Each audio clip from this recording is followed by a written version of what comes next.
7, 6, 5, run for main engine start. NASA's space shuttle program was a shining new phase in America's journey to the stars. The goal? Reusable rockets ferrying astronauts and cargo into orbit for decades. Roger, Columbia. At first, it did just that. Launches and landings became routine, and space just another destination, until the Challenger. Oh my gosh. The program just couldn't shake safety concerns, and disaster struck again in 2003 when the shuttle Columbia disintegrated upon re-entry, killing everyone aboard. We had to do our mourning, but very, very, very tough situation. Lots of crying, lots of crying.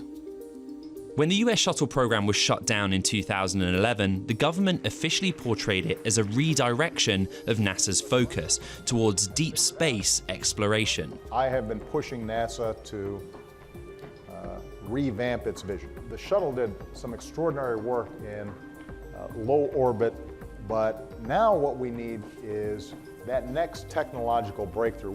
Space is really a hard thing to do. And I think one of the issues we'd had with our stakeholders was NASA wasn't really allowed to fail. In reality, turning around reusable rockets took a lot of time, and flying into space just cost a lot of money. The U.S. spent $290 billion in today's dollars on the Gemini and Apollo programs that put the first man on the moon. And by the time the shuttle program ended, it was costing the government nearly $1.6 billion per flight. President, welcome aboard the International Space Station.